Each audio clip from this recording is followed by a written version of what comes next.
The day I decided to file for divorce, I deliberately put on a floral dress and curled my hair into big waves. Just as I was about to push the door open to confront that unreliable man and lay all my cards on the table, a childish voice suddenly echoed in my mind. Mom. You mustn't divorce. If you do, we'll truly become cannon fodder. Dad is no deadbeat, he's the future wealthiest man in the province. In just 2 years, when this land gets redeveloped, that scrap steel he's sitting on will multiply 100-fold in value. And by the way, that good friend Amelia who encouraged you to get a divorce is just waiting to swoop in and take your place. Then they'll use my dad's money to hit me and sell you off to the old bachelor at the village entrance. My hand froze midair as I pushed the door open.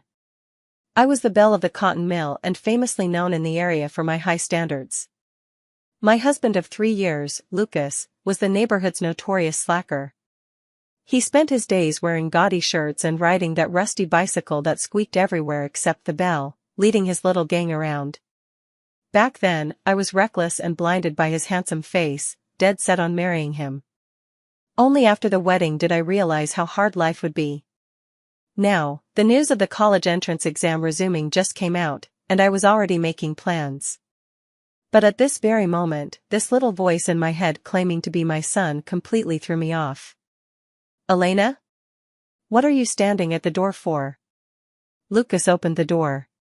He was still holding half a roast chicken, the greasy paper wrapping emitting an enticing aroma. His floral shirt collar was open, revealing lean collarbones. It must be said, his face was indeed handsome. Oh my dear Dad. Get wise already, your wife is about to run off with someone. That voice rang out again, as if hopping with impatience. I took a deep breath and hid the divorce papers behind my back. Forcing a smile, I said, I just smelled the food. What took you so long? Lucas's gaze followed my hand, pausing for a moment before breaking into a grin. His peach blossom eyes sparkled like they were filled with stars. I just picked up some good stuff and got you a chicken to nourish yourself. Look how thin you've gotten lately, your chin is all pointy. If it were in the past, I'd have thought he was using this chicken to shut me up, just to keep me from nagging him about his wild antics outside. But now. Mom, see this? This is genuine roasted chicken. Dad pawned his electronic watch, the one that could have traded for half a ton of steel, just to buy this chicken for you. He truly loves you, he's just terrible at saying it. My heart gave a lurch. Lucas placed the chicken on the table and turned to fetch the bowls and chopsticks. I noticed the frayed edges of his sleeves and suddenly felt a pang in my chest. Lucas. I called out to him. He paused mid-movement. Turned to look at me. A hint of unease flickered in her eyes. What's wrong? Did Amelia say something to you? I instantly caught the name he mentioned.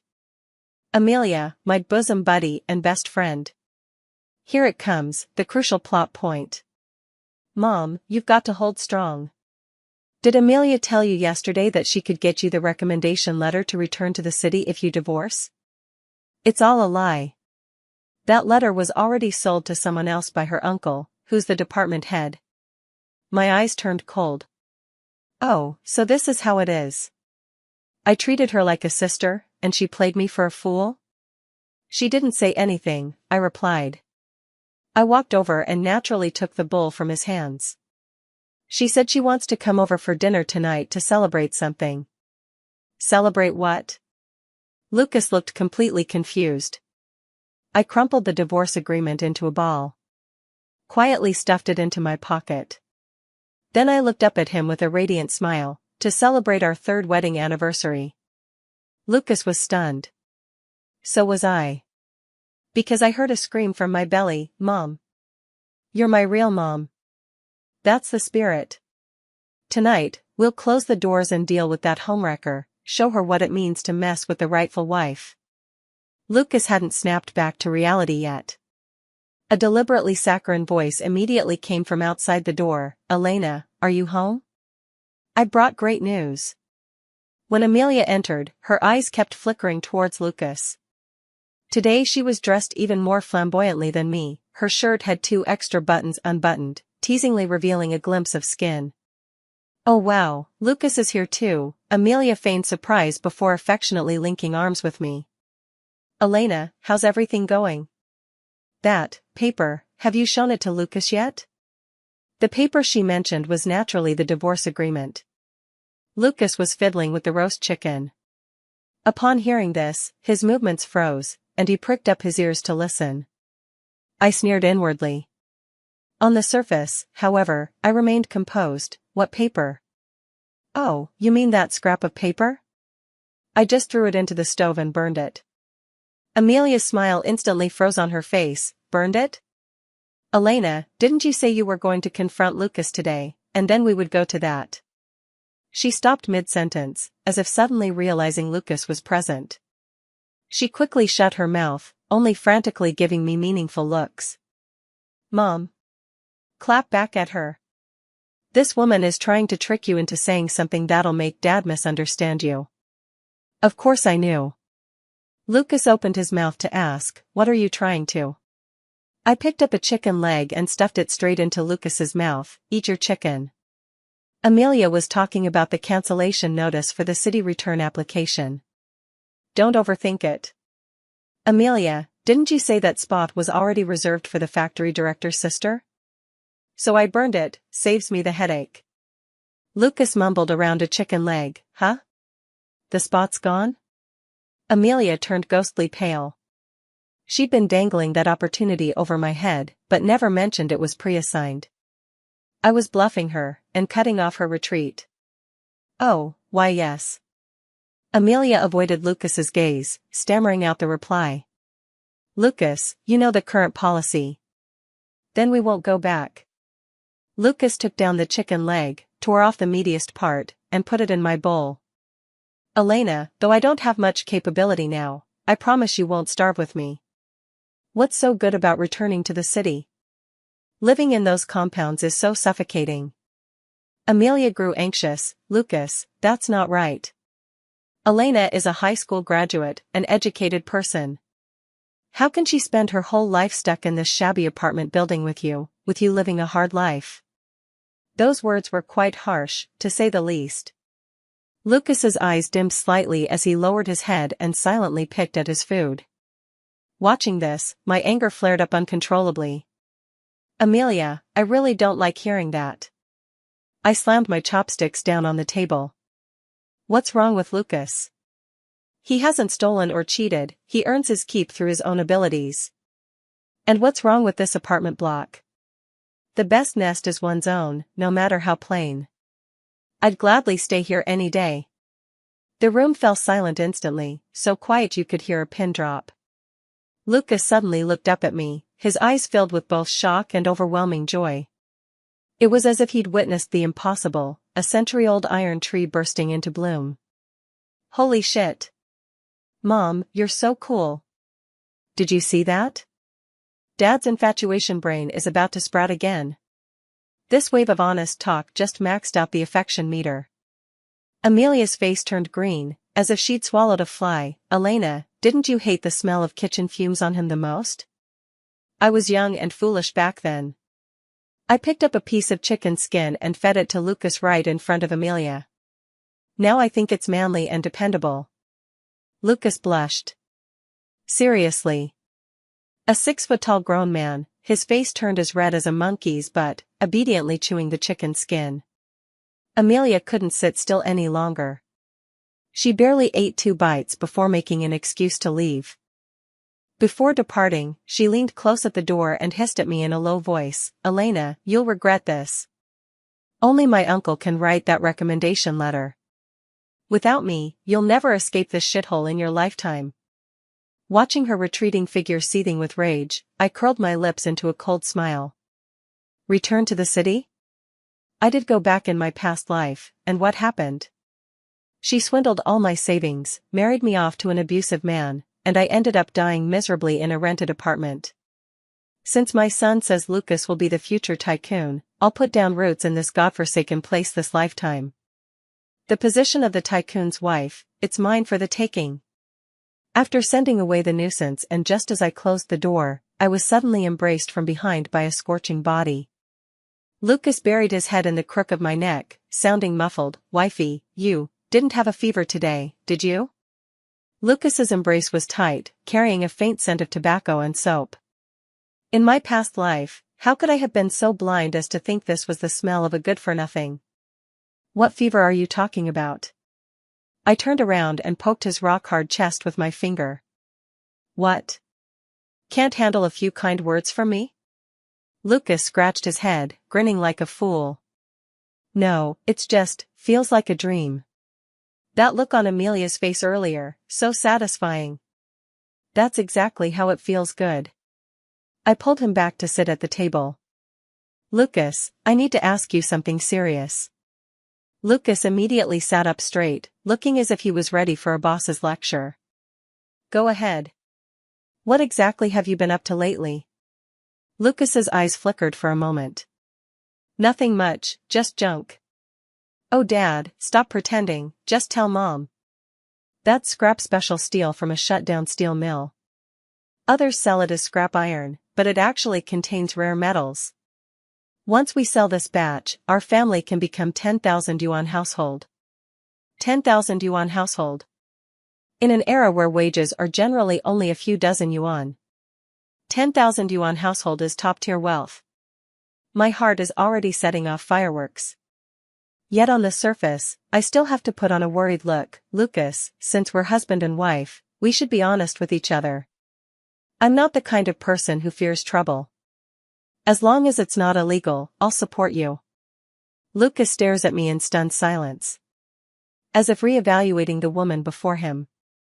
After a long pause, he sighed and lowered his voice, saying, "Elena, to be honest with you, Justin and we managed to get a batch of scrap from that abandoned military factory on the west side.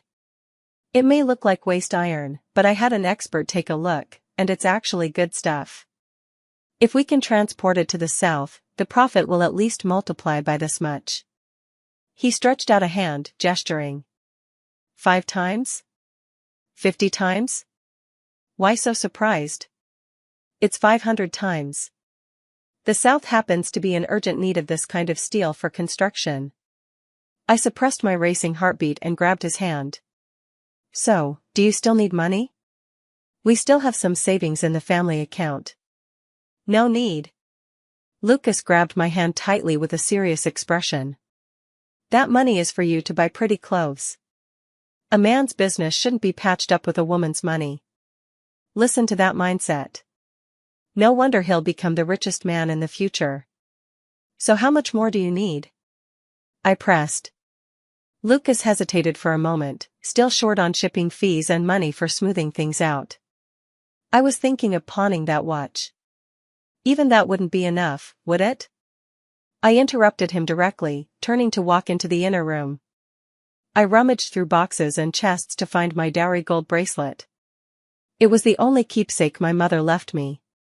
Unfortunately, in my past life, Amelia had tricked me into selling it to pay off debts. I shoved the bracelet into Lucas's hand. "Take it, pawn it. If it's not enough, let me know." Lucas's hands were trembling. "Elena, this won't do. This was left to you by our mom." "Objects aren't as important as people," I said, looking him straight in the eyes, word by word. "I believe in you, Lucas. I believe you can give me a better life. Consider this little investment as my stake." Lucas's eyes reddened. Without saying another word, he nodded emphatically, gripping the bracelet tightly in his hand. "Elena, just wait. When I return from this trip, if I let you suffer, then I'm not a man." Wah, this is so touching.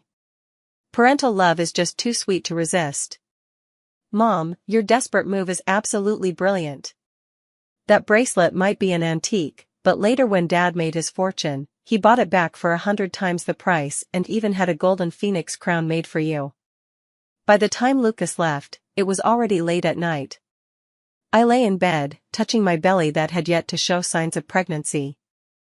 In my heart, I asked the little one, "Baby, do you think your dad's trip to the south will go smoothly?" The voice in my head fell silent for a moment before suddenly becoming urgent. "Mom." "Oh no. I was so caught up in fangirling over their relationship that I forgot something critical. That shipment is going to be seized halfway by the inspection team, and the informant is Amelia's uncle. He's trying to double-cross them. Cold sweat instantly soaked through my back. I abruptly sat up in bed. Lucas had just left less than 2 hours ago. I have to stop him. I frantically got out of bed, rushing outside before even properly putting on my shoes. It was 11 p.m. Lucas said they were meeting at the abandoned warehouse in the west of the city to load the truck, setting off at midnight sharp. It takes 40 minutes to bike there from here, but Lucas had taken my bike. Mom, don't panic. Stay calm, stay calm. The little voice of my son exploded in my head. It's too late even if you rush over now. And with your belly like that, if you bump into anything, I'm gone. What then? Just watch your father get arrested?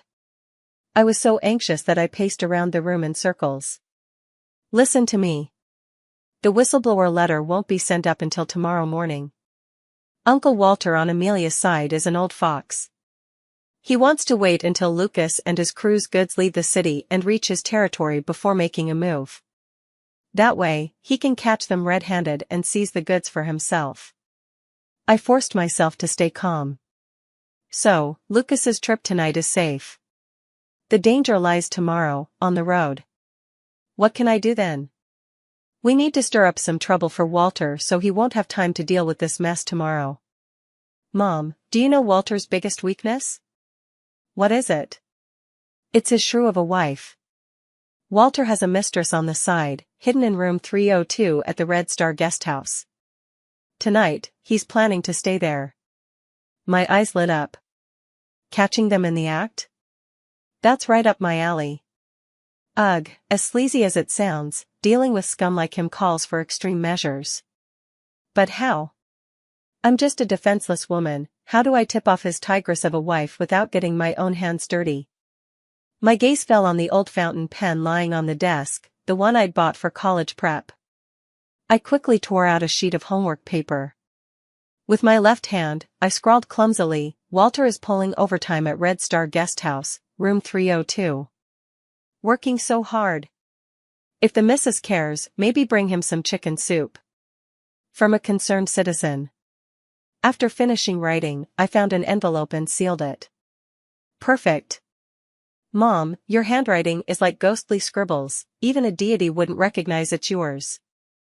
I put on my coat and wrapped a scarf around my neck, covering my face completely.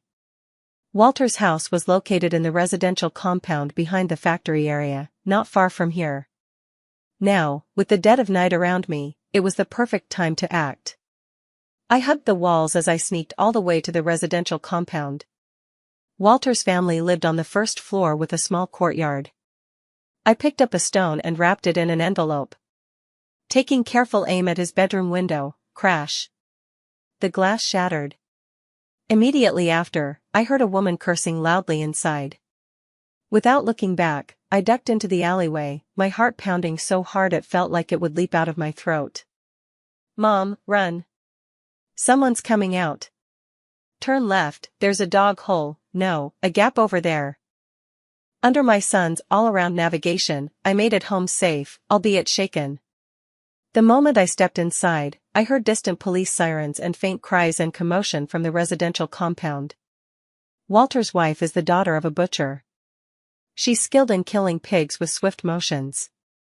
This time, Walter will either die or suffer serious consequences. I slumped onto the chair, gasping for breath. Well done. Walter was beaten so badly by his wife tonight that he ended up in the hospital, and his mistress was dragged out for public shaming. First thing tomorrow morning, the disciplinary committee will investigate his misconduct. He's barely able to save himself now. Where would he find the time to sabotage Lucas's goods? I let out a long sigh of relief. I poured myself a glass of cold water and drank it in one gulp. The first hurdle had somehow been cleared. But that bitch Amelia would never let things slide. Sure enough. Early the next morning, I was abruptly awakened by urgent knocking. Elena. Come out here. Was this your doing? Amelia's sharp voice. Even through the door, you could tell how furious she was. I leisurely put on my clothes. I tidied my hair in the mirror and even patted some powder on my face to give myself a rosy, healthy glow. When I opened the door, there stood Amelia, disheveled, with dark circles under her eyes like a panda. Clearly, she hadn't slept all night. A crowd of nosy neighbors had already gathered around. These days, people don't have much entertainment. A good fight at someone's house is more thrilling than watching a movie. Hey, what's this early in the morning? What happened to you? Did you go out stealing last night? I leaned against the doorway, smirking at her. Amelia trembled with anger as she pointed at my nose. Elena, stop playing dumb. Was it you who snitched on me to my aunt last night? Was it you who smashed the window? The surrounding neighbors burst into an uproar. What? Walter got into trouble because someone snitched? I heard Walter was caught in bed last night, his underwear was even torn off. Oh dear, how does Amelia still have the nerve to make a fuss? I blinked innocently. Amelia, what nonsense are you talking about? I was home sleeping all night last night, the neighbors can vouch for it, my lights went off early. Besides, your uncle, what happened to him? I feigned shock, covering my mouth. Goodness, could it be that Walter was caught fooling around outside? Oh dear, misconduct is a serious matter. Amelia was left speechless by my response. She truly had no evidence, just a gut feeling suspecting me. After all, I had just tricked her yesterday. Then her uncle got into trouble that very night. What a coincidence. But she couldn't admit it. Admitting it would confirm her uncle's scandal. Mom, be careful. This woman is about to get violent, she's hiding a needle in her hand. Our son suddenly warned us. Just then, Amelia's eyes flashed with malice as she lunged at me. Elena, I'll tear your mouth apart. She moved incredibly fast, clutching a large steel needle in her hand, aiming straight for my face. If that struck, I'd surely be disfigured. Instinctively, I shielded my belly and stepped back. But the threshold was behind me. One misstep, and I lost my balance, about to fall backward. At the critical moment. A pair of strong hands firmly steadied my lower back. Right after. A large foot kicked out of nowhere, striking Amelia square in the stomach.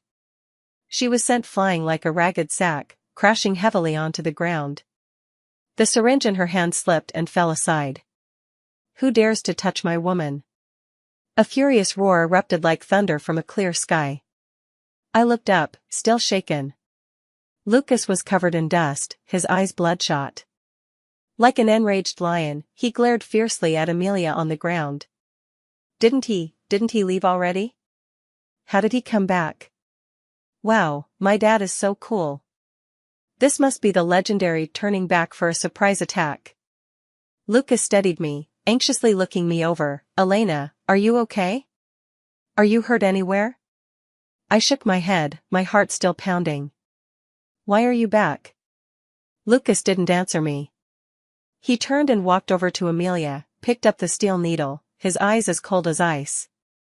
Amelia, I won't forget this. I don't hit women today. But mark my words, if you dare lay a finger on Elena again, I'll make sure your whole family can't stay in this factory district. Amelia was curled up on the ground, unable to get up from the pain. Seeing Lucas's murderous glare, she finally felt fear, trembling too much to utter a word. Lucas snorted coldly, turned around, grabbed my hand, and pulled me inside. He slammed the door shut, cutting off the outside view. Then he pulled me into a tight embrace, his body still trembling slightly. You scared me. My eyelid kept twitching halfway, and I felt so panicked, like something bad was going to happen to you.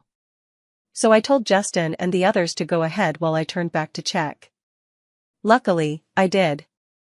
I leaned into his arms, listening to his rapid heartbeat. My eyes suddenly grew a little moist. Is this what they call a psychic connection? Or rather, did our son summon him back? Hidden powers at work. I just used a tiny bit of energy to give Dad a little dream that you were eaten by a big bad wolf. I laughed through my tears. This kid, he's a keeper. However, with Lucas coming back now, did he miss the trip south? I was just about to ask when Lucas suddenly let go of me, excitedly pulling out an oil paper package from his chest. Elena, even though we didn't make it south, on my way back, I ran into some unlucky guy desperate to offload a batch of fabric. I thought the price was good, so I took it all. Check out these patterns, could we make dresses to sell? I opened the oil paper package and my eyes instantly widened. This was no ordinary fabric, it was the later nationwide craze known as snowflake tweed. And in the most sought-after pattern of the moment at that. Holy crap! Dad, is this the legendary koi fish luck? In just 1 month, this fabric will explode in popularity because of some TV drama. Right now, the purchase price is only 1/10 of the selling price. Flipping this batch will make way more than selling scrap steel. And there's zero risk to boot. I looked into Lucas's eager eyes, waiting for praise. I couldn't resist cupping his face and planting a big kiss on his cheek. Lucas, you're a genius. Lucas chuckled goofily, as long as my wife is happy. Now that we had the fabric, my money-making plan could start ahead of schedule. I was going to show Amelia what a real, dimensional reduction strike looked like. Lucas, go call all your buddies over, I said with burning determination in my eyes. We're not selling fabric, we're selling ready-to-wear clothes. In this era, selling fabric may be profitable, but ready-to-wear clothing is where the real money lies. Moreover, with my son guiding me with an aesthetic 50 years ahead of its time, I'm determined to turn these fabrics into the dreams of every woman in the factory, no, the entire city. Although Lucas didn't understand what ready-to-wear meant, he trusted his wife. Just as we were working fervently to make our big move, the factory's loudspeaker suddenly blared. Public reprimand. Lucas, a worker from Workshop 1, has been absent without leave for an extended period. After deliberation by factory leadership, the decision has been made to terminate his employment. The announcement echoed across the factory grounds, lingering in the air. The scissors in my hand froze. Was this Amelia's retaliation? Stripping us of our secure jobs and cutting off our escape route? Lucas's face turned pale. I, however, smiled. Fired? Perfect. I was just struggling to find a reason for him to go full-time as a self-employed worker. This lousy job, whoever wants it can have it. But what I didn't expect was that the announcement wasn't over yet. Additionally, Elena, a family member of Lucas, is suspected of misconduct. She is suspended from work pending investigation. Misconduct? Me? Amelia, you're digging your own grave. Misconduct? Me? I pointed at my own nose, almost laughing in disbelief. Security Officer Lewis held a hardcover notebook in his hand, putting on an official air. But I clearly noticed his gaze drifting toward Amelia several times. Elena, someone reported that you were out all last night and were allegedly messing around with loiterers at the Red Star guest house. Lewis cleared his throat. You'll need to come with us. Lucas exploded upon hearing this. Like a wolf protecting its prey, he stepped in front of me, veins bulging in his neck. You're full of shit. Last night I was at home, and so was my wife. Who the hell saw her go out? Red Star guest house? That's where that old pervert Walter hangs out. How dare you throw mud at my wife? Lewis's face darkened. Lucas. You're fired, watch your tone. The whistleblowers saw it with their own eyes. How could it be fake?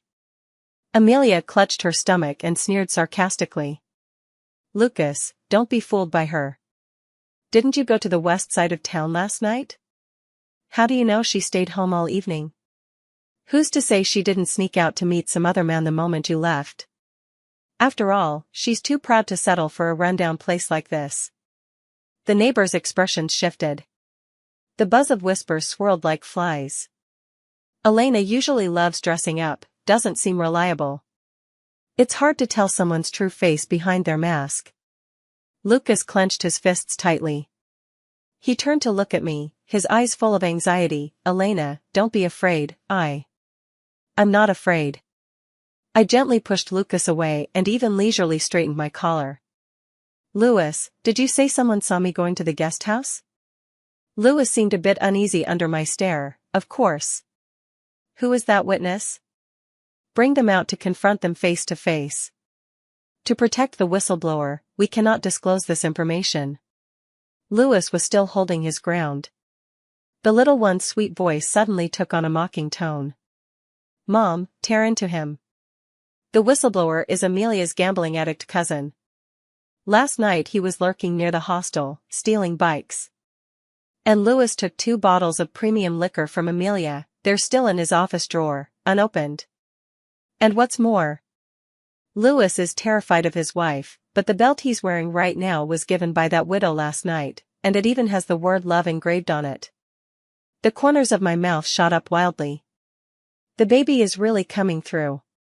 Louis, I suddenly smiled mysteriously, if I were you, I'd get out of here with your crew right now.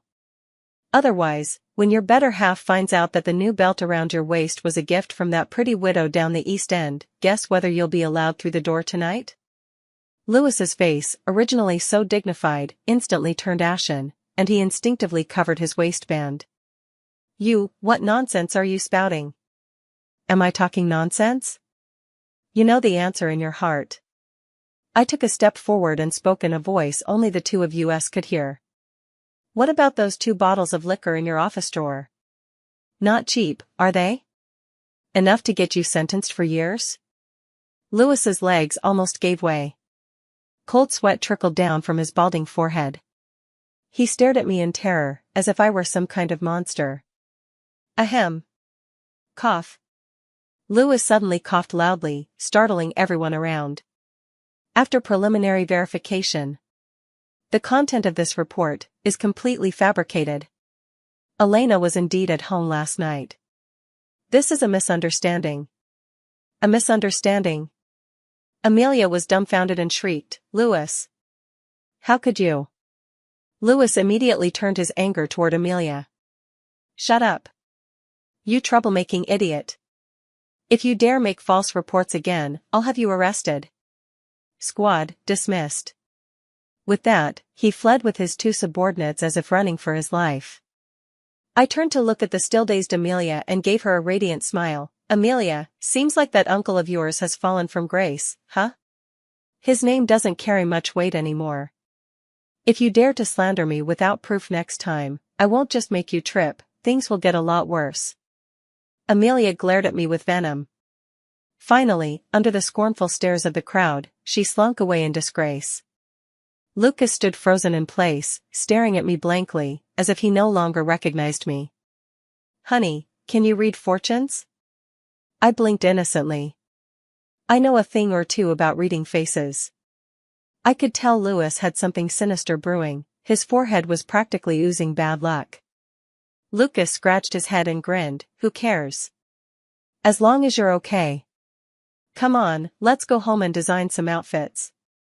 Mom, Dad is such an idiot. But the way he stood in front of you just now was really cool. That's my real dad for you. I also laughed. He is quite handsome. Lucas got fired, which unexpectedly freed him from restraints. We cleared out the over 10 square meter living room at home and even dug out the sewing machine that had been stashed away for years. The batch of snowflake tweed fabric was spread out, and Lucas held the scissors, his hands trembling. Elena, are we really cutting this? If we mess up with one snip, several dollars will be gone. Cut it. I drew lines on the fabric with chalk. Trust me, we're not making those old-fashioned straight-leg pants, we're making bell-bottoms. The flare should be this wide. Lucas gestured uncertainly. Can people really wear this outside? It looks like a street sweeper's outfit. Dad. You don't get it at all, this is called fashion. In just 2 weeks, when that blockbuster drama airs, everyone on the street will be wearing these. If you don't start now, you won't even get a sip of the soup. My son was practically screaming in his head with frustration. Trust me, I patted Lucas on the shoulder. This is called disco style, and a lot of big stars are rocking it. We shouldn't just make them, we need to go all out. Lucas gritted his teeth. Fine. Whatever the wife says goes. Cut them. The next 3 days. Our sewing machine was running non-stop. Although Lucas was a grown man, his hands were surprisingly nimble. He learned how to cut fabric after just 2 demonstrations. He was even more efficient than me. 3 days later. 20 flared pants and 10 batwing blouses, fresh out of the oven. I hung these clothes on the clothesline in the yard, deliberately timing it for when people got off work. The colorful outlandish outfits stood out like a sore thumb in the dull, gray apartment complex. Goodness! Whose clothes are these? How strange. Is this supposed to be pants? The legs could fit 2 heads in them. Passing female workers pointed and whispered. Though their words were dismissive, their feet remained rooted to the spot. Their eyes were glued to the bright red batwing top. Seizing the moment, I pushed Lucas forward. He'd been prepped for this. Look, isn't that Lucas? What on earth is he wearing? Lucas wore custom-made flared jeans paired with a tight floral print shirt, topped off with sunglasses perched on his nose. He stood there with one hand in his pocket. Those long legs, those broad shoulders and narrow waist. He was practically a walking hormone. Sisters, aunties, and grandmas. I cleared my throat. This is the hottest style this year. Want to look as stunning as a movie star? Want to make the men at home unable to look away? Come try it. Free fitting first. Mom. That chubby auntie in the blue overalls just got her bonus. She's got $50 in her pocket. She's a diamond in the rough. Praise her to the skies. I immediately locked onto my target and grabbed the chubby auntie's arm. Oh, sis. You've got such fair skin, this red batwing top was practically made for you. You'll look even more stylish than a celebrity. Auntie Fatty was utterly flattered by my praise. Really? Just try it. I directly slipped the outfit onto her. And wow, that batwing top really hides the pounds. Auntie Fatty's barrel waist instantly disappeared. She looked at least 10 pounds slimmer. The people around gasped in surprise. My. So beautiful. You look so prosperous in this outfit. Auntie Fatty stared at her reflection in the mirror, stunned. How much for this set? This is our first batch of goods, offering our neighbors a fair price. I extended 3 fingers.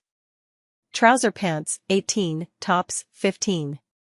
Grab a set for just 30. That expensive? Straight up robbery, someone exclaimed. These days, monthly wages were barely $30 or $40. Mom. Don't lower the price. Tell them this fabric is imported, doesn't wrinkle or make you sweat. Plus, there are only a few pieces like this in the whole city, wearing it makes you totally unique. I smiled calmly. Expensive? This is snowflakes. At the friendship store, a piece like this would cost $50, and you'd need foreign exchange certificates. I made this myself at home, no frills. But once they're sold out, that's it. Auntie Fatty gritted her teeth. Give me a set. I don't believe it, I'm going to be fashionable for once. With the first sale done, the scene instantly spiraled out of control. Give me that blue one. I want that. The same style Lucas is wearing, I'll get one for my man. Lucas found himself surrounded by a crowd of enthusiastic middle-aged women. His clothes were even getting crumpled from all the touching. But he was happier than anyone, collecting money while shouting, "Take it easy. There's enough for everyone. Enough for all." In less than an hour, all 30 pieces of clothing, along with the sample pants Lucas was wearing, were snatched up completely.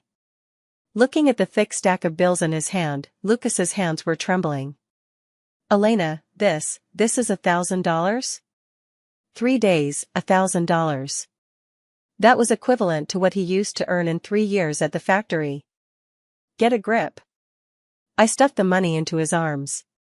This is just the beginning. Hurry up and go buy fabric. This time, we're aiming big. Lucas suddenly grabbed me and spun me around twice. Elena. You're truly my lucky charm. Hee hee, I'm the little god of wealth. Mom, look at the window over there. Amelia is peeking, and her face is twisted with anger. I looked up. Behind the second-floor window, a pale face flashed by. Stay mad, die mad. This is only the beginning. With money, Lucas suddenly gained confidence.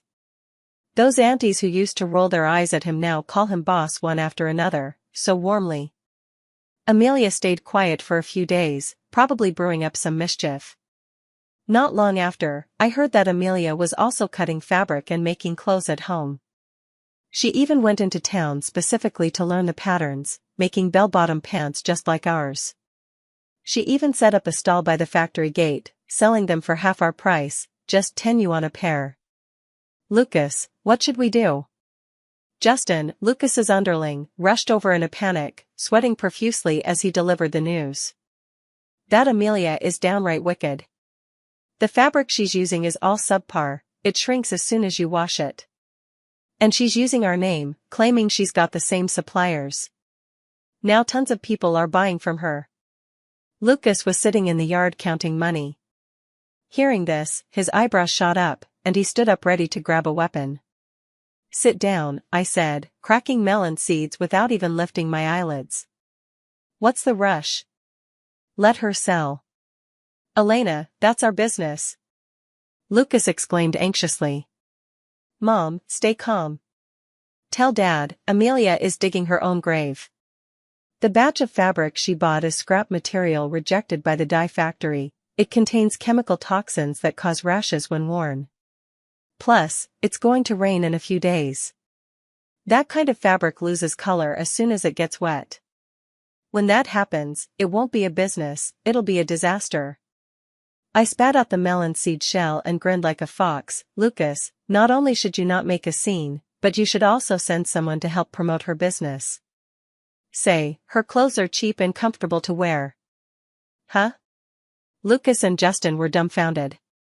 Justin asked, Sis-in-law, are you so angry you've lost your mind? Listen to me. I beckoned them over.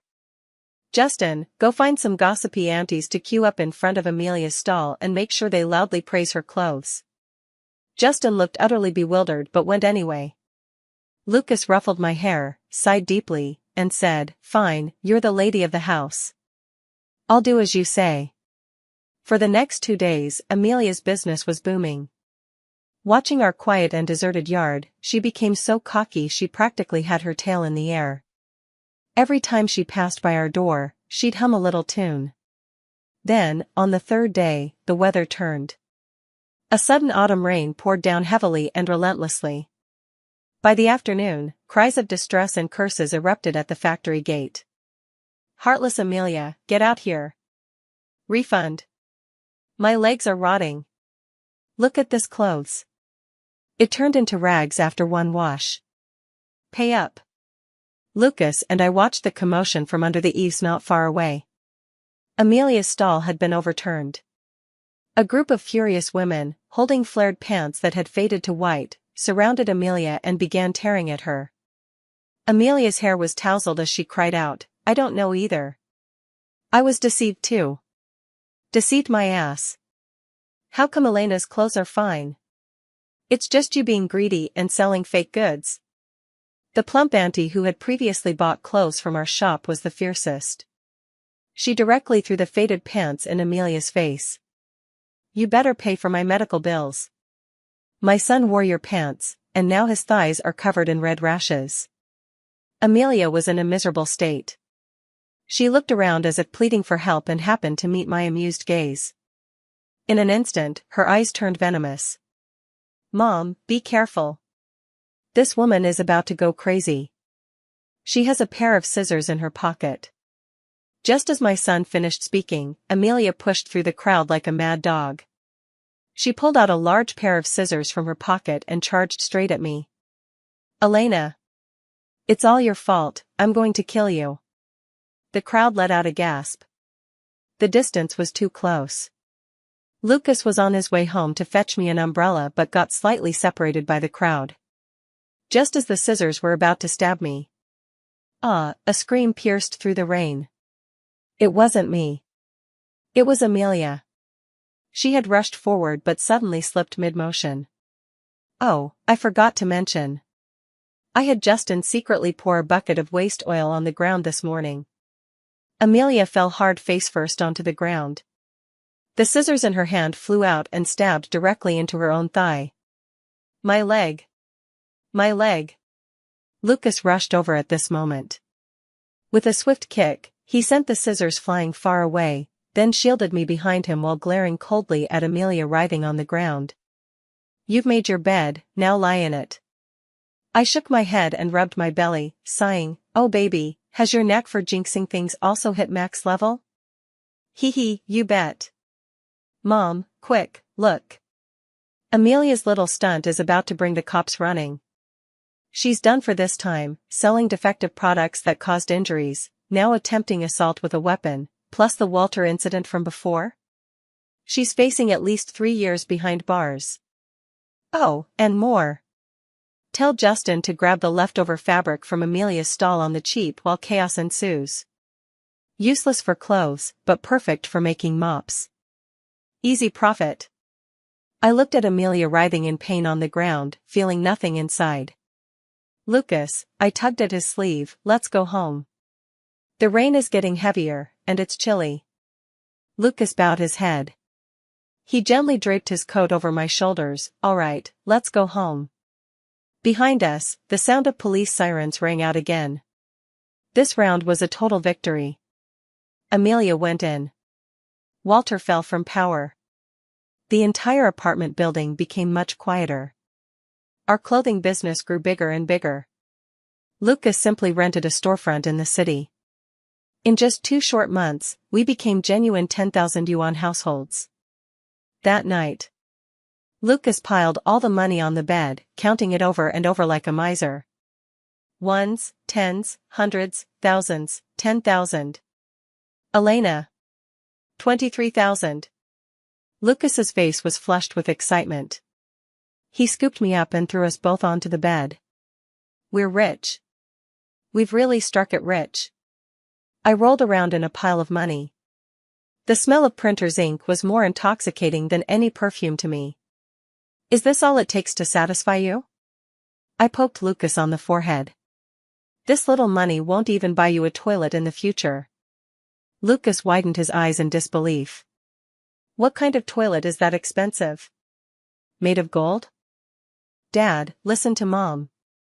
This money can't just sit idle. Buy property. Buy land. Especially that wasteland south of the city, no one wants it now, but next year the government will zone it as a commercial hub. If we buy now, it's pure profit. The voice of my son echoed frantically in my mind. Lucas, I straightened up, looking serious, we can't just save this money. Then what should we do with it? Buy a house. I pointed in the direction of the southern part of the city. I want to buy that abandoned factory. Lucas was startled, that dump? There's nothing there but rats. Why buy it? Might as well get a fancy car to show off. Listen to me. I didn't explain too much, mainly because I couldn't. Put all the money in and buy that piece of land. We won't run a clothing store anymore, we'll open a shopping mall. Lucas hesitated for a long time. In the end, he still said the same thing, all right, I'll listen to my wife. After all, this money was earned by you. If we lose it, we'll just start over from scratch. The next day, Lucas took the money to the neighborhood office. The factory had been abandoned for several years, and the office was worried no one would take it over. Looking at Lucas like he's a sucker. Not only did he sell the land for 20 grand, but he also threw in a warehouse full of giant soy sauce vats. On the day the paperwork was finished, Lucas clutched the red deed, his face full of worry. Honey, now we're broke again, plus we've got hundreds of soy sauce vats. I couldn't stop laughing. Broke? Silly man, what you're holding right now is a piece of land that'll be worth billions in the future. Mom, don't just laugh. Look at those vats. The one in the far corner, the plain gray one. That's a Yuan Dynasty blue and white porcelain, priceless. My smile froze. I turned sharply to look at the so-called freebie warehouse. No way. Buying land comes with antiques? This. Could this be the legendary protagonist's halo? Lucas. I screamed, quick. Move all those sauce jars home for me. Be careful, if you break even one, you're dead meat. Lucas looked utterly confused, but, honey, we really don't have space for more pickles at home. Time flew by. Before I knew it, my pregnancy was showing. My belly swelled up like a balloon. After purchasing that land, just as my son had predicted, official documents were issued within 6 months announcing the construction of a commercial center in the area. The land's value skyrocketed 20-fold overnight. The director of the neighborhood office, who had initially sold us the land, reportedly regretted it so much that he stayed in bed for 3 days out of sheer frustration.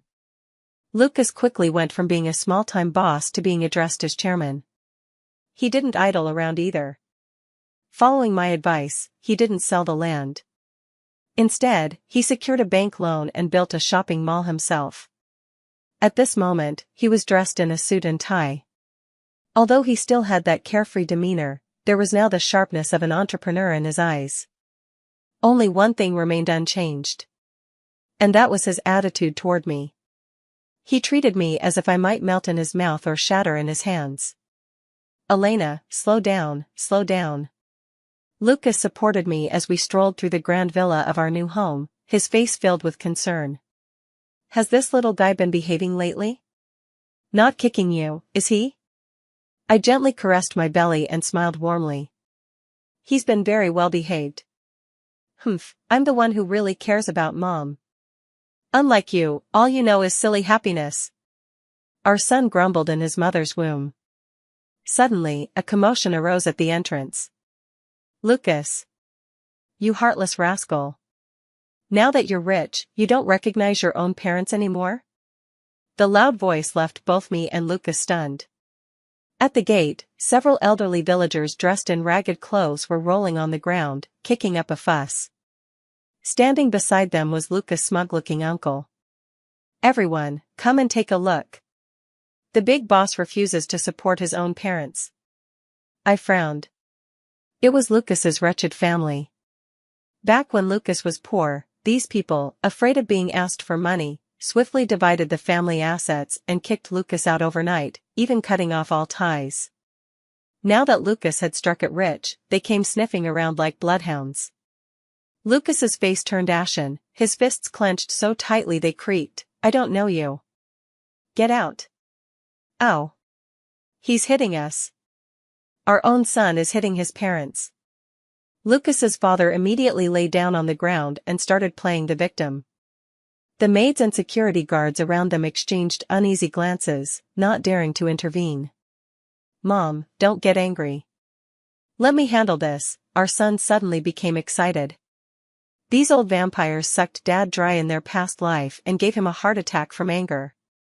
We can't spoil them this time around. See that so-called uncle?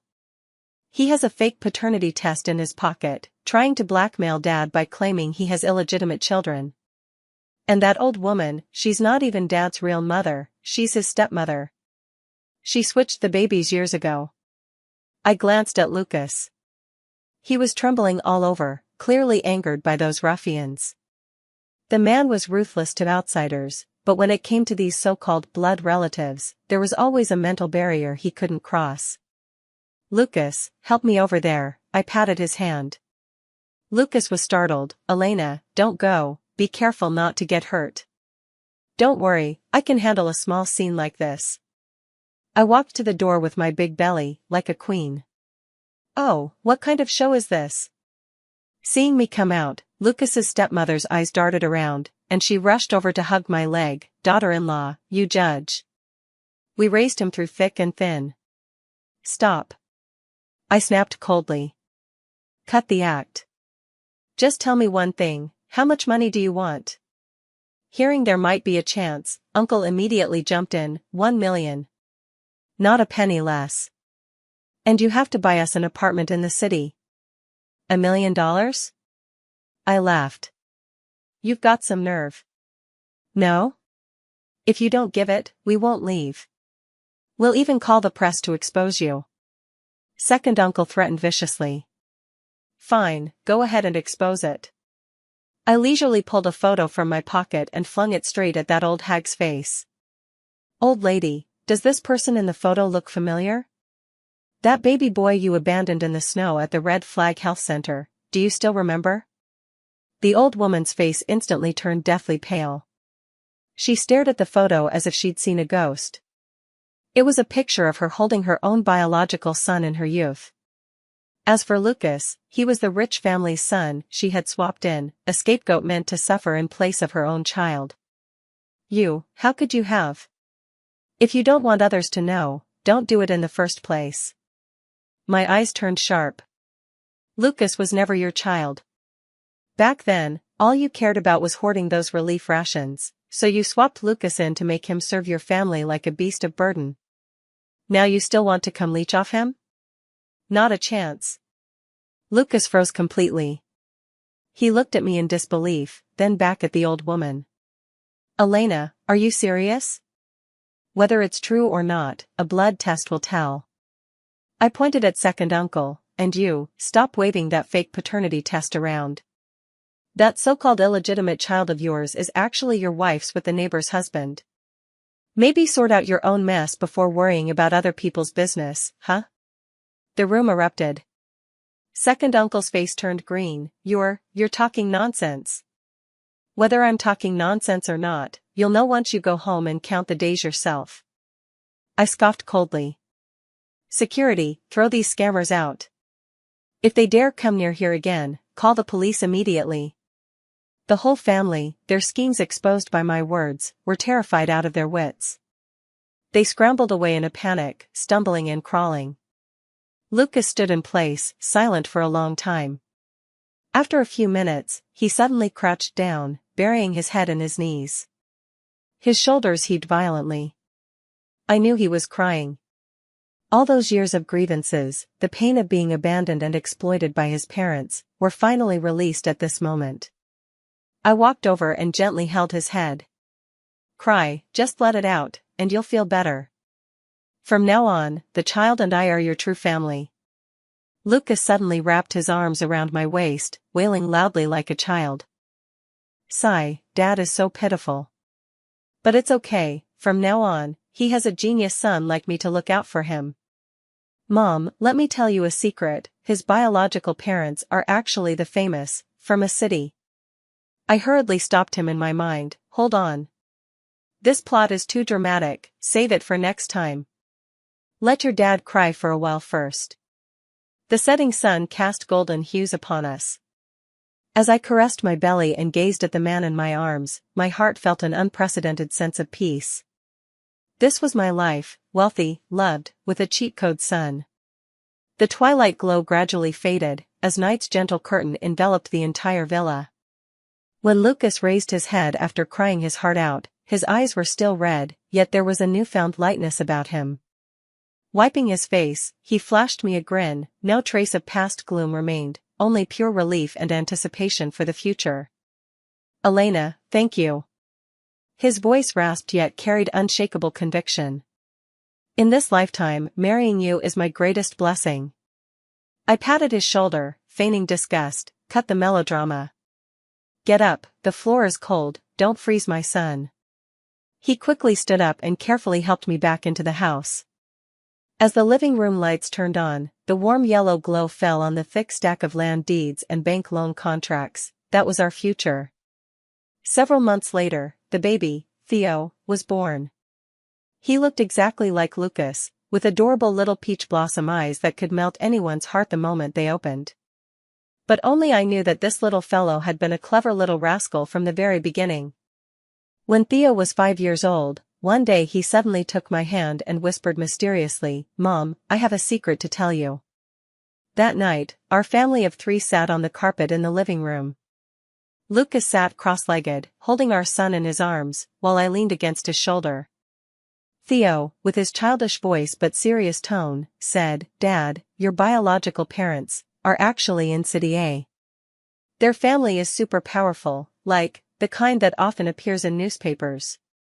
Lucas froze, the apple in his hand dropping to the floor. Kid, what nonsense are you spouting again? My heart raced as I quickly covered our son's mouth. Theo, don't say such things. But the child blinked his big eyes innocently. I'm not lying. Dad, didn't you have a crescent-shaped birthmark on your neck when you were little? Lucas subconsciously touched the back of his neck, where indeed there was a faint bluish birthmark he had never paid much attention to. Dad, the year you got switched at birth was the same year the Smith family from City A had twins at the local hospital. One of them was accidentally taken by a nurse and ended up in the countryside. That was you. Lucas's face gradually paled, then flushed red. He looked at me, his voice trembling. Elena, this can't be true, can it? I sighed and ruffled my son's hair. This kid has always been a bit eccentric. But maybe we should check it out. Lucas was silent for a long time before finally nodding. Let's check. Even if it's not true, we can treat it as a trip to City A. We kept it quiet and secretly did a paternity test. The samples were taken stealthily, hair collected by Lucas, alongside barely visible strands extracted from a public photo of City A's Smith family patriarch, a feat achieved only through Theo's uncanny cheat guidance. On the day the results came out, Lucas's hands trembled so badly he could barely hold the report. Match probability, 99.9999%. He truly is the long-lost eldest son of the Smith family, missing for over 30 years. When the news reached City A, the entire Smith family was shaken. Lucas's father personally brought his wife, 2 sons, and 1 daughter, flying overnight to arrive. By the time Lucas's father stepped out of the car, he was already an elderly man with a head full of white hair, holding a cane but walking astonishingly fast. The moment he saw Lucas standing on the steps, the man broke down in tears at the sight of that face, so identical to his own in youth. My son, my son. Lucas stood in place, his Adam's apple bobbing, but remained speechless for a long moment. It was Lucas's mother who rushed forward first, hugging him tightly and weeping uncontrollably. My child, you've suffered so much. I've been searching for you for over 30 years. Lucas stiffened for a few seconds before slowly returning her embrace, his voice choked with emotion. I'm fine, really. Lucas' 2 younger brothers and 1 younger sister gathered around him, crying and laughing at the same time. The little sister clung to Lucas's hand and refused to let go. Big brother, you're so handsome. From now on, I'll be the sister of the future richest man. Lucas wiped away his tears and smiled, ruffling her hair. Silly girl, you always have been. Lucas's father held his hand tightly, repeatedly saying sorry. If it weren't for the hospital fire back then, we wouldn't have failed to discover the mix-up with the babies. We've been searching for you half our lives. Lucas shook his head, his voice low but firm. It's in the past, all in the past. Now I have a wife and a son, living a better life than anyone. He gazed at me, his eyes tender enough to melt. If it weren't for Elena, I might never have known who I really was. Lucas's father, or rather my father-in-law, turned to me and tremblingly removed a jade pendant from his neck, pressing it into my hand. Good child, this jade is our family heirloom, meant to be passed down to the eldest daughter-in-law. You've suffered through so much hardship alongside our Lucas. From now on, you will be the most honored guest of the Smith family. I smiled and declined. Dad, we don't need this. My father-in-law's face immediately became stern. You must accept it. This is the rule. At this moment, Theo squeezed in and called out in his baby voice, Grandpa. Grandma. My mother-in-law burst into tears again, picking Theo up and showering him with kisses. Oh, my precious grandson. You're so handsome. You look just like your dad when he was young. That night, the villa was brightly lit, filled with constant laughter. Lucas drank a lot of alcohol and ended up leaning drunkenly on my shoulder, muttering quietly, Elena, I used to always think my life was bitter. But now I know, turns out fate was saving the best for last. I pinched his cheek. Good that you realize it. From now on, you're not allowed to think of yourself as a street loafer anymore, you're a proper young master of a wealthy family. He giggled foolishly, I don't care about wealthy families or not. If I have you and our son, that's enough for me. Moonlight streamed through the window, bathing the harmonious shadow of our happy family. After hearing the inner voice of the future richest man's son, I decided not to divorce. Through this journey, we not only preserved our love but also rediscovered the lost family bonds, reaping complete happiness. In this lifetime, I've hit the jackpot.